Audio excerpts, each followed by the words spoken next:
Olá pessoal, estou de volta e hoje eu não vou falar de um conceito específico. Hoje eu vou responder algumas perguntas que o Antônio, que viu um dos meus vídeos, comentou e perguntou se eu poderia falar sobre isso. Eu achei muito legal, falei para ele que iria falar em uma live que eu vou fazer breve, daqui a pouco eu falo o dia para vocês. E aí ele colocou 3 perguntas para mim. Nesse vídeo eu vou responder 2 perguntas e na live agora sábado, às 5 horas da tarde, eu vou responder a terceira pergunta, vou fazer uma coisa mais completa, também com a participação do Antônio, né? Tomara que ele esteja aí, se ele tiver outras perguntas também para eu poder responder e ajudar no que for possível. Então, ele colocou a primeira pergunta que ele fez para mim foi, na verdade não foram perguntas, perdão, foram questionamentos, né? Foram frases que ele colocou como, eu acredito, como verdades para ele, e ele me deu a liberdade de falar sobre isso, né? Então, essa primeira questão, essa primeira frase que ele coloca é: o ser humano é escravo de seus pensamentos. E aí eu respondi: é verdade, a gente é escravo do que a gente pensa. E isso acontece muito pelos nossos diálogos internos, que eles movem a gente de um jeito tão poderoso que a gente nem faz ideia. Então, os diálogos internos são aquelas conversas que a gente tem dentro da nossa cabeça. Quando a gente fala e responde, sem necessariamente falar em voz alta, e a gente está contando alguma coisa, falando alguma coisa sobre qualquer coisa o tempo inteiro. Se a gente for perceber, a gente tem essa voz dentro da nossa cabeça o tempo inteiro, né? E esses são os diálogos internos. Então, a gente pode brincar falar de um jeito brincalhão, que é uma voz tagarela dentro da nossa cabeça que não para de falar. E aí, dependendo de cada pessoa, vai ter muito mais diálogo interno e outras pessoas vão ter menos. Mas, de um modo geral, todo mundo tem diálogo interno, né? Quando eu me mostro mais ansioso, quando eu me mostro mais aflitivo, com alguma situação que está acontecendo que não é legal para mim, esses diálogos internos tendem a crescer, tendem a ficar maior. As conversas aumentam dentro da minha cabeça. E geralmente os diálogos internos, eles tendem a nos dizer coisas que não são legais, né? Geralmente ele fica mais nessa área do negativo do que no positivo, né? Então, essas conversas derivam também da situação de que a gente sempre está contando uma história pra gente. É importante que a gente perceba isso. Sempre, em qualquer assunto, para qualquer situação, qualquer momento que a gente viva, em qualquer instante a gente tira de uma situação ou de uma frase que a gente ouviu, de alguma coisa que foi falado pra gente, uma palavra que seja, um tom de voz diferente, um olhar diferente, a gente conta uma história pra gente. E aí sim, essa voz, a gente sem querer vai dando muito poder para essa voz dentro da nossa cabeça, e o problema disso é que a gente, como citou o Antônio aqui, a gente se torna escravo, né? Dos pensamentos, porque o pensamento vai derivar disso também, né? Eu posso ter só um pensamento aleatório, um pensamento aqui e ali, mas de alguma forma também eu posso ter uma história aí com um pensamento aqui e ali, daí eu vou juntando tudo e isso vira uma história dentro da minha cabeça, e pode ser uma história fantástica no sentido de fantasticamente não fantasticamente negativa para mim, né? Então, tudo a gente conta uma história. Se vocês começarem a perceber isso, cada coisinha que acontece no nosso dia, a gente tem uma historinha para contar, né? Então, por exemplo, se alguém sorri para você, você conta uma história. Você já tem uma história dentro da minha cabeça. Aquela pessoa sorriu para mim. Então eu acho que aquela pessoa gosta de mim. Ah, aquela pessoa sorriu pra mim. Ah, então acho que eu tô legal, acho que eu sou simpática. Ou aquela pessoa muito simpática, porque ela sorriu pra mim. Bom, se aquela pessoa sorriu pra mim, tem alguma coisa que deu legal, deu liga aí, né? Mas se essa pessoa não sorrir pra você, já é uma outra história. Essa pessoa não sorriu pra mim na hora que eu falei tal coisa. Essa pessoa aí deve estar com algum problema. Ixi, deve estar passando por uma situação. Ou será que eu fui desagradável e ela não sorriu? Será que eu falei alguma coisa que deixou ela séria? Que ela não quis rir? Então percebam, né? Se ela sorrir, tem uma história. Se ela não sorrir, é uma outra história. Se você cria uma história feliz na sua cabeça, provavelmente você vai ficar feliz. Se você cria uma história negativa na sua cabeça, provavelmente você vai ficar infeliz. Então, tudo vai depender de como eu vejo e como eu conto essas histórias para mim mesmo. E é importante notar que primeiro é com a gente mesmo. A gente que vai se contando essa história. A gente que vai ficando mal ou a gente que vai ficando bem. Muitas vezes a gente acha que porque o outro falou alguma coisa, então isso interferiu e isso fez meu dia ficar horrível. Ah, depois que ele me falou isso, meu dia acabou. Isso é muito simplista de concluir. Não, é muito difícil a gente falar que é só o outro. Na verdade, nunca é só o outro. Sempre tem a gente também. Sempre tem a pessoa que está de fora e a pessoa que tá recebendo. Então, tem o emissor e o receptor. Sempre vão ter duas ou mais pessoas que serão responsáveis pelos sentimentos que se vão ter no final de uma conversa, numa palavra que se fale, alguma coisa que tenha uma causa. Então, nunca é uma pessoa só. E se eu acho que quando eu começo a achar, ou quando eu acho que é sempre o outro, tem alguma coisa de errado comigo. Porque é sempre o outro que me faz mal, sempre o outro que é culpado, sempre o outro que fala alguma coisa que não é boa. Bom, qual é a minha participação nisso? Porque fica estranho achar que sempre é o outro e nunca sou eu. Será que isso é possível? E não tem jeito. Sempre alguma coisa vai ter uma relação com você. Enquanto você está interagindo com uma outra pessoa. Nunca é só de um lado, né? Quando a gente fala de uma relação de casal, principalmente, a gente fala dos 50% de um, 50% do outro. E é 50% mesmo, porque eu até posso tentar fazer 100% e pegar os 50% do outro, mas vai ser uma relação desequilibrada, que um vai dar muito mais do que o outro. E isso tende ao fracasso, isso tende a ter mais crise, isso tende a ser uma relação mais difícil, isso tende a ser uma relação desgastante. Ela pode até nunca acabar, ficar o resto da vida, mas não vai ter tanto prazer, não vai ser uma relação tranquila, saudável, vai ser muito mais desprazerosa, difícil, dura, dolorida do que prazerosa, feliz, amorosa.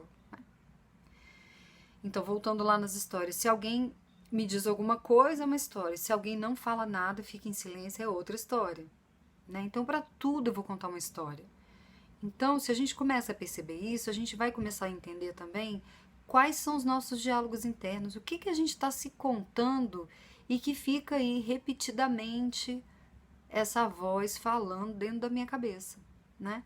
É importante que eu entenda isso. Porque entendendo, sabendo o que é que eu falo mais, porque querendo ou não, a gente tende a contar a mesma história frequentemente pra gente. Então, não é difícil disso acontecer. Então, se a gente começa a ter consciência do que a gente está contando, ou de qual é o sentimento que a gente tem em relação a alguma coisa que vem de fora, a gente começa a tomar mais consciência da gente, a gente começa a tomar mais consciência e de poder analisar que, será que é isso mesmo? Será que eu não estou contando essa história porque eu contei tantas vezes isso para mim que isso ficou meio que automático, eu nem percebi. E aí é a grande chance da gente diminuir esses diálogos internos, da gente diminuir essa quantidade de histórias que a gente se conta, que provavelmente são histórias negativas, histórias difíceis, histórias doloridas, né? E aí eu começo a ter menos diálogos internos, menos histórias e começo a melhorar, a ficar bem mesmo, né? Se a gente for pensar, é óbvio, porque se eu começo a entender que a maior parte das histórias que eu conto pra mim, elas não são legais, elas me fazem sofrer, bom, e aí eu começo a mudar mesmo, porque eu vou começar a sentir diferente, porque a mudança é isso, né? Primeiro eu penso, depois eu sinto e aí depois eu entro em ação. Se eu não completo essa equação, essa operação, eu não consigo mudar, é difícil mudar. Eu não consigo mudar não fazendo essa análise de todas as etapas, de pensar, sentir e agir. Eu tenho que completar isso para fazer uma mudança dentro de mim. E é dentro de mim primeiro. Sempre, gente. A mudança sempre é na gente. Nunca é no outro, nunca são nas outras pessoas, na política, no mundo, sempre é em mim. Se eu começo a mudar a olhar para as minhas limitações, olhar para as minhas dificuldades, olhar para as coisas que eu tenho que não são legais, eu tenho uma mudança efetiva e aí começo a ter relações melhores, situações ficam melhores na minha vida. Isso aí vai ser uma coisa mais que uma coisa vai puxando a outra, né? Então eu fico melhor, eu me torno uma pessoa melhor, eu sinto melhor as coisas, então eu vou viver as coisas com mais leveza, com mais tranquilidade, com mais equilíbrio, mais harmonia, né? E é importante a gente entender que a gente não pode sofrer sem uma história. Por isso que as histórias que a gente se conta, se a gente consegue olhar para elas, a gente diminui o nosso sofrimento. Então a gente cada vez mais ficar atento às histórias que a gente conta pra gente é sempre muito bom, né? Porque na hora que a gente começar a contar, aquela vozinha tagarela começar a falar dentro da minha cabeça e contar aquela mesma história que eu já sei, ó, de cor e salteado, eu posso falar pra mim, não, já sei que eu vou falar isso, isso, isso, que eu vou pensar isso, isso, isso, não quero mais. Isso não tem mais resultado, né? Ou, aliás, tem um resultado que é negativo, mas que eu decido não a prosseguir, a não dar mais força para isso, né? Fomentar mais isso dentro de mim. E aí, esse sofrimento, ele diminui possivelmente, eu fico mais atenta a mim, a como eu vou reagir com o que as pessoas vão falar, ao que eu vou...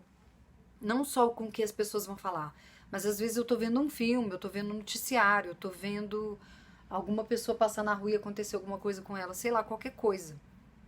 E isso me desperta algum sentimento, alguma coisa que mexe, me mobiliza, e aí eu fico mal, e aí...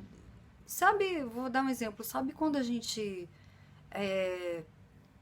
acorda, começa o dia e de repente a gente vê alguma coisa e a gente não dá tanta atenção, mas a gente fica com aquela sensação, eu tô com uma sensação ruim, não sei se...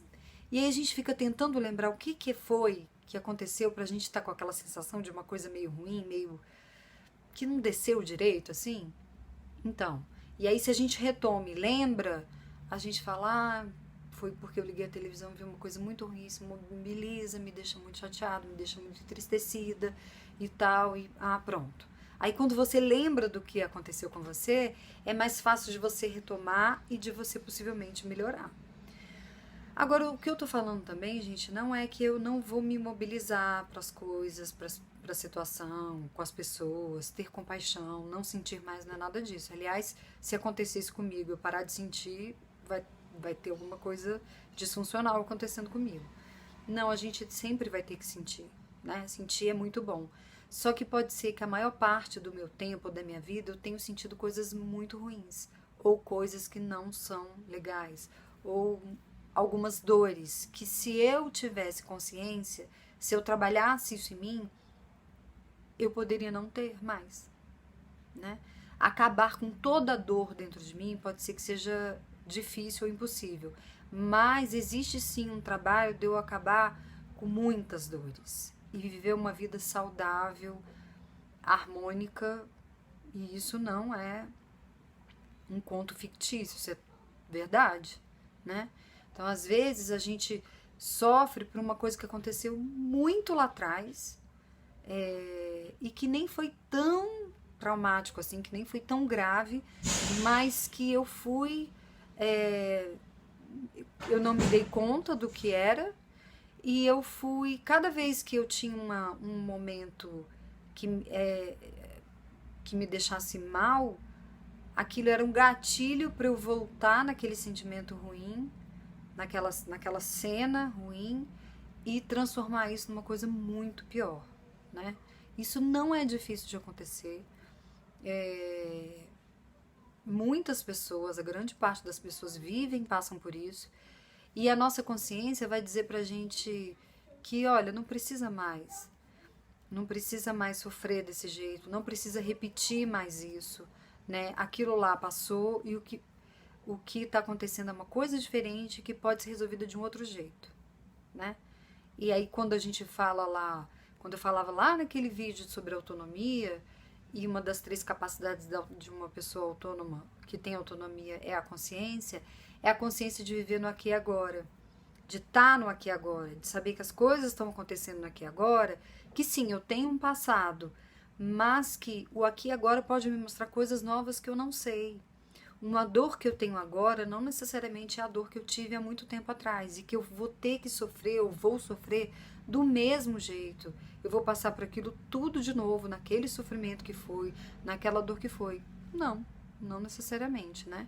Eu posso lidar com a minha dor do jeito que ela vier, claro, numa intensidade que for, mas eu vou viver aquilo e aquilo vai passar.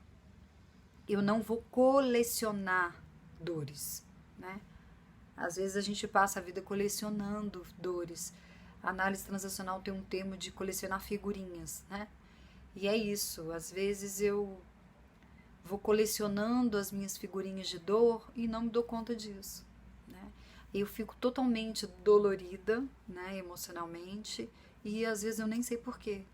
E aí qualquer coisa que aconteça que me faça relembrar ou que seja semelhante ao que vivi, que eu vivi, que me doeu tanto, eu volto para aquela dor lá do início e transformo minha vida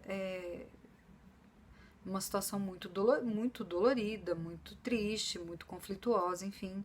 E às vezes, muitas vezes não é necessário, né? Então, por isso, sim, a consciência, ela vem para nos ajudar muito.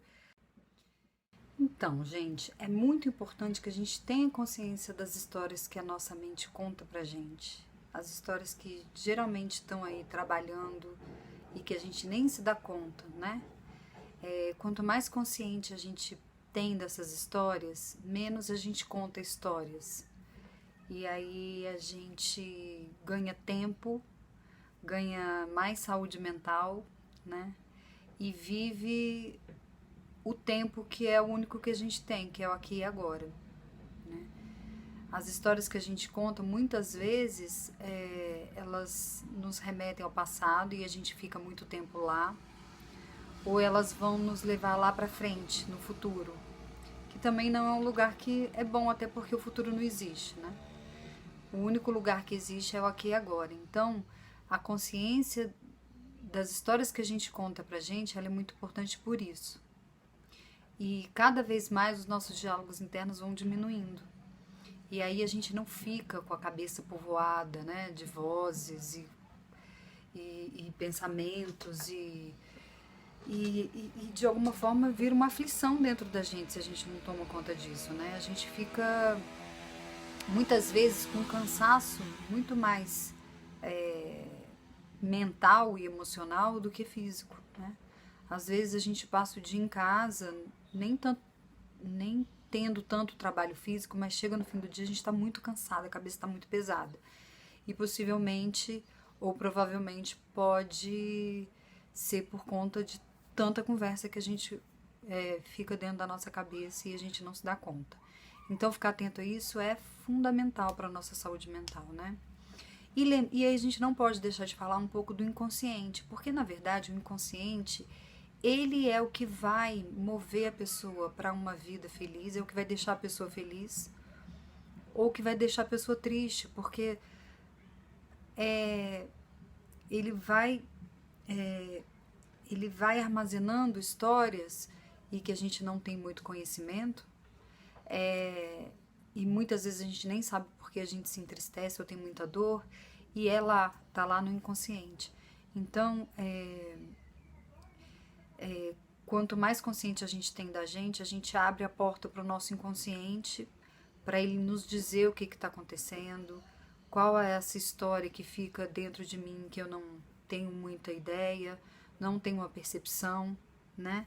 Então é muito importante sim a gente poder ativar o nosso inconsciente para ele nos trazer à luz dores passadas que a gente vive, que a gente não necessariamente ou não precisa mais viver, né? Só para abrir um parêntese um pouco, para falar um pouquinho do inconsciente, eu não vou abordar isso com tanta profundidade, até porque nem é o intuito do vídeo, mas é só para dizer que o inconsciente é um termo psicológico que ele tem dois significados distintos. O primeiro a gente pode dizer de uma forma mais ampla, que ele é o conjunto dos processos mentais que se desenvolve sem intervenção da consciência, do consciente, né? E num sentido mais específico, é um termo psicanalítico, que explica de uma forma específica como que o inconsciente, no sentido mais amplo, funciona. E Jung tinha um jeito de falar do inconsciente que eu acho muito interessante. Ele dizia que tem uma distinção crucial das características da consciência e do inconsciente, né? Ele dizia que a consciência é o que conhecemos, e o inconsciente é aquilo que ignoramos e não simplesmente o que desconhecemos, né? Isso é muito interessante. Às vezes a gente até acredita que o inconsciente é tudo aquilo que a gente não conhece, mas não é só isso, é tudo que a gente ignora também. Então, quanto mais a gente sabe, quanto mais a gente tem conhecimento do que está acontecendo com a gente vai se apropriando mais da gente, a gente vai ficando mais seguro de si, e isso vai reverberar, isso vai ter um reflexo muito bom, porque tudo que acontece na minha vida, o que está acontecendo para fora, no externo, é o que acontece geralmente para dentro de mim. Então, se eu tenho uma percepção de mim, do mundo, de um jeito muito ruim, ou de um jeito negativo, de um jeito que não é lá essas coisas, eu vou provavelmente ter esse jeito de olhar também para o externo, né? Eu não vou conseguir olhar diferente de como eu olho o interno. Então, por isso que eu sempre digo, quanto mais a gente se conhece, mais a gente tem consciência da gente, das nossas limitações, das nossas dificuldades para poder vencê-las, a gente se torna mais autônomo, temos a nossa autonomia, que segundo Bernie, eu falava em outros vídeos, é um direito de nascença, e a gente se fortifica. E aí a gente vai conseguir coisas que a gente nunca imaginaria, né? A gente tem uma força enquanto ser humano muito grande, a gente aproveita muito pouco dela. Então, a porta de entrada, vamos dizer, para a gente viver essa força que a gente tem enquanto ser humano é a nossa consciência e o nosso inconsciente. Então, sempre estar ligado nessas coisas. Claro que isso é um processo que a gente muitas vezes não consegue fazer sozinho, né? E é por isso que existem profissionais que podem nos ajudar e que nos ajudam muito. A psicanálise ajuda muito, a psicoterapia ajuda muito, a terapia ajuda muito, né? Então, qualquer trabalho que faça a gente se conhecer de verdade, que tem esse potencial de fazer a gente se enxergar, é um trabalho que vai ser muito gratificante, vai ter um resultado muito bom e a gente só vai ser melhor, né? Então, só vai ter coisa boa, né? Então, por que não fazer, né? Por que assim, será que a gente perde tanto tempo, às vezes, patinando na mesma coisa, com a mesma dor, com a mesma dificuldade, e muitas vezes a gente até sabe um pouco, tem ideia, e a gente pode pedir ajuda e não pede, né? A gente pode procurar alguém para nos ajudar, nos orientar, um profissional, e não faz. E aí, tanto tempo que se perde, né? Tanto tempo que poderia ser útil para coisas tão legais, tão boas, tão produtivas na vida, e às vezes a gente não faz, não usa isso para o nosso próprio bem, né? Então, o programa do inconsciente, ele torna o indivíduo feliz ou não, né? Ele é responsável pela vida do indivíduo. Então, e aquilo que eu falava, o mundo exterior tem a ver com o mundo interior. Então, quanto mais a gente se conhece, mais legal a gente fica, mais saudável a gente fica, mais ok a gente fica. E aí a gente vai viver e vai ver o mundo de um jeito ok, né? A segunda questão que ele me coloca é: a sua consciência é seu advogado de acusação e ao mesmo tempo de defesa. E eu também concordei, é verdade. E é verdade porque a gente tem uma natureza crítica julgadora. Isso é inevitável da gente falar, porque a gente tem isso, né?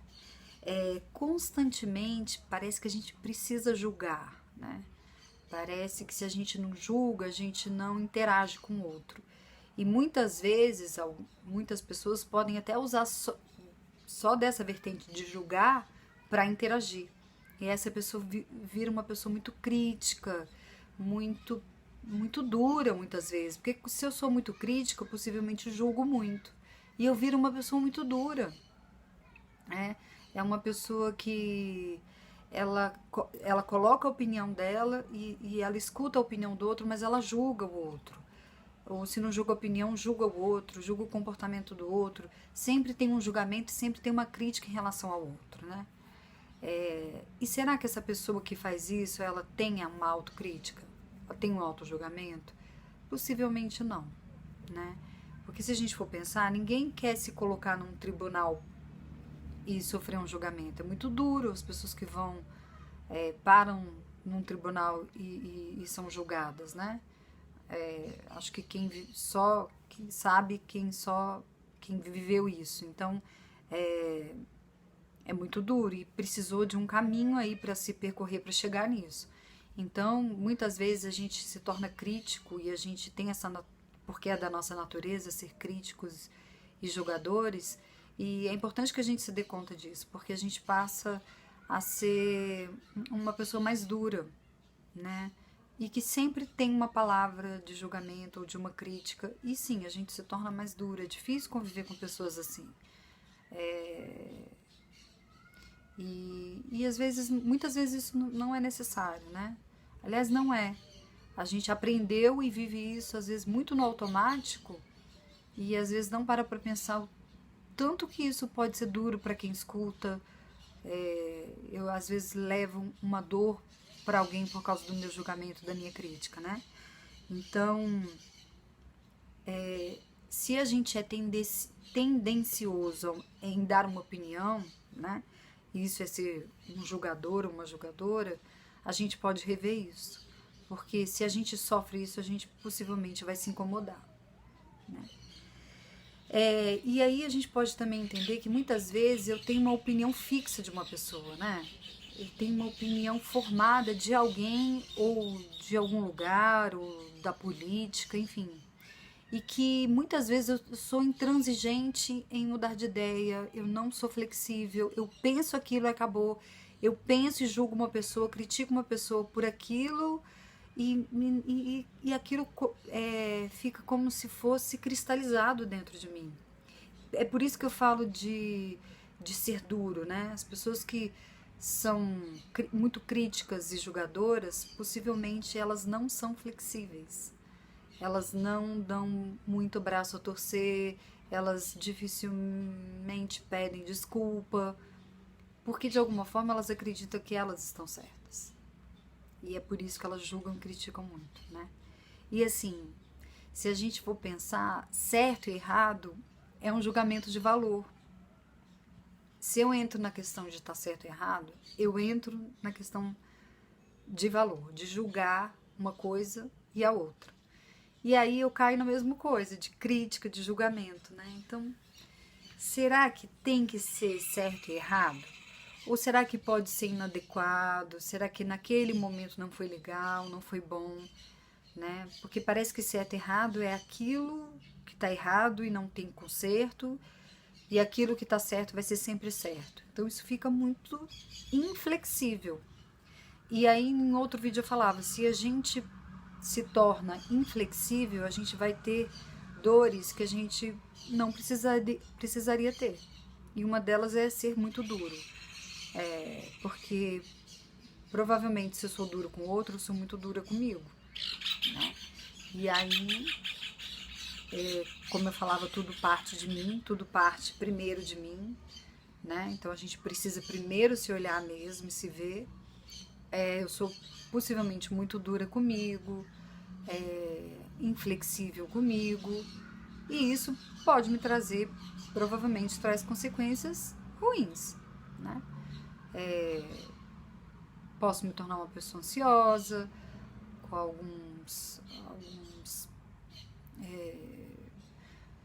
alguma depressão ou uma depressão grave, né? Uma pessoa muito agitada, enfim, coisas que não são legais e que se a gente pode rever, isso não precisa acontecer e eu não preciso me tornar essa pessoa, né? E aí, quando eu sou essa pessoa inflexível, muito julgadora, muito crítica, eu perco uma coisa muito importante na minha vida, que é a possibilidade real de conhecer o outro. Porque, pensa bem, quando eu sou uma pessoa muito crítica, a primeira coisa que vai ficar embaçado, que vai desaparecer, é eu ter a possibilidade de ver o outro como ele é. Porque a pessoa que é muito crítica, o mais importante é que ela critique e não que ela veja o outro como ele realmente é. Se a gente for prestar atenção, isso é muito real. Então, eu perco essa possibilidade que é muito boa na minha vida, porque a gente está no mundo para a gente se relacionar, né? Não tem como a gente passar por essa vida sem se relacionar. Somos seres relacionáveis. Então, se a gente perde isso, que é uma coisa inerente do humano, como é que fica a nossa vida? A gente possivelmente fica só.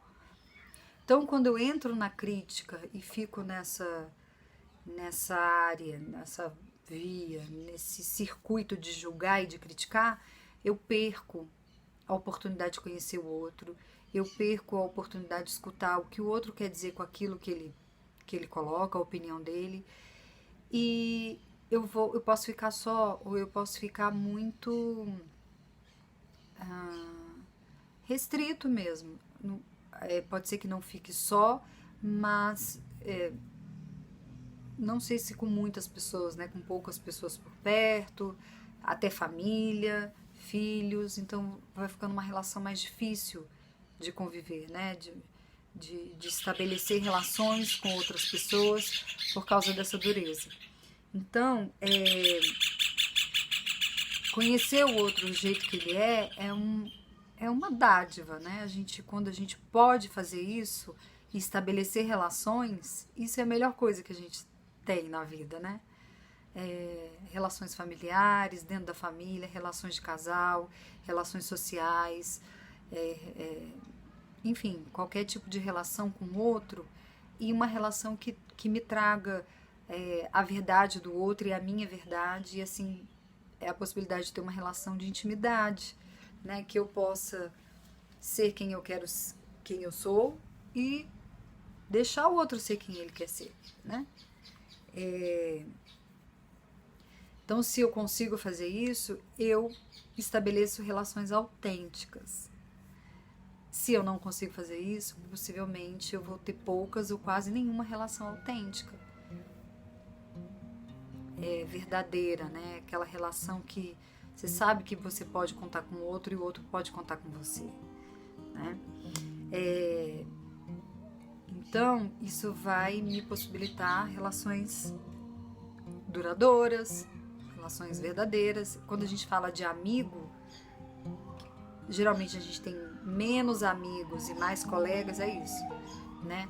A relação que eu estabeleço com os amigos é de mais intimidade. Eu sei que aquela pessoa eu posso contar aquilo, eu sei que com aquela pessoa eu posso falar certas coisas, posso dividir, compartilhar. E com os colegas que não são tão próximos, não. Tudo bem, ok, isso acontece mesmo. Enfim, que bom que a gente tem essas duas possibilidades. E existem vários relatos de milhares de pessoas falando sobre os amigos, a importância de se ter amigos, de quando a gente passa por uma situação difícil, os amigos vêm e ajudam, compartilham, e estão perto, e estão junto, fora os familiares. Então, quando a gente tem uma relação que é autêntica, que é de verdade, seja com um amigo, seja com um par, seja com um filho, seja com quem quer que seja, a gente fica rico, mais rico, né? De vida, a vida pulsa de um jeito, parece que até mais forte, não sei, mas que com certeza é bom. Então olhar para isso faz toda a diferença, né? Nos engrandece enquanto pessoa e engrandece a nossa vida. E aí, estabelecendo relações autênticas, possivelmente, é assim que eu me vejo também como uma pessoa autêntica e única. E eu vou ter muitas coisas boas na minha vida, né? Vou ter muito mais momentos e situações que me dão prazer e coisas boas do que o contrário, né? A terceira questão que ele coloca para mim é: o ser humano não é obrigado a viver e agir errado. Ele não assinou nenhum documento que lhe obrigou a fazer isso. E aí eu vou responder, e na verdade eu vou falar mais sobre isso, vou dividir, compartilhar com vocês na live que eu vou fazer agora sábado, que vai ser dia 23 agora, do 5 horas da tarde. E aí posso falar de novo das duas questões que ele tinha colocado para mim, que eu já tinha falado agora, falei há pouco. E essa terceira eu vou deixar como um gostinho pra gente poder debater na live de sábado agora, 5 horas. E o meu convite é para que vocês assistam, para que vocês venham, para que vocês participem, coloquem as suas questões. O intuito desses vídeos que eu venho fazendo é para ampliar e contribuir com as pessoas de uma forma, através do conhecimento, né? Através um pouquinho da psicologia, mas sim a possibilidade da gente poder ficar bem, que a gente tem esse potencial de ficar bem, de ser saudável. Então eu acho que é um jeito de contribuir, de ajudar. Muitas pessoas não conseguem ter ou não têm acesso a terapia, a tratamentos profissionais. Então eu acho que isso é um jeito de ajudar as pessoas que não podem e as pessoas que podem fortificar essa ajuda, acrescentar alguma coisa. Então esse é o intuito. E quando o Antônio me coloca essas questões, eu fico feliz de saber que algumas pessoas estão vendo, né? Às vezes a gente acha que enquanto precisa ter um público grande para a coisa acontecer. Não, eu acho que é de pouquinho em pouquinho mesmo. Mas quando ele fala, ele se coloca, me mostra que eu tô no caminho certo, que de alguma forma eu provoquei ele num sentido positivo dele colocar isso para mim. Então, nem que tenha sido 2, 3 minutos, ele parou para pensar nisso e isso deve ter tido um efeito na vida dele e que eu espero que tenha sido bom. Agora, completando com esse vídeo, né, essas respostas que eu consegui dar, espero que tenha ajudado. Me coloco à disposição para outros questionamentos, algumas perguntas que vocês queiram me fazer, porque eu acho que tudo contribui, tudo engrandece meu trabalho. Ser terapeuta é um trabalho muito dignificante para mim e eu entendi ao longo desses anos no consultório de que a gente aprende muito com os pacientes, né? A gente vai ouvindo a dor deles e vai aprendendo muita coisa e também de alguma forma nos curando, né? Isso é tão interessante, é um trabalho de duas vias, né? Não é só o paciente que melhora, eu acho que a gente, enquanto terapeuta, melhora muito, ajuda a gente em tantos aspectos, profissionais, nem se fala, mas também pessoal, né? Da gente olhar a dor com compaixão, a dor que tem possibilidade de ser curada, de ser diminuída, né? De ser amparada, né? Então isso é muito gratificante para mim enquanto profissional. Então é isso, pessoal. Espero vocês sábado, 5 horas da tarde na live. Falarei dessas 3 questões que o Antônio me colocou e de outras coisas mais que eu venho falando nesses vídeos que eu tenho publicado no meu Instagram, no YouTube e no Facebook, ok? Um beijo e até lá!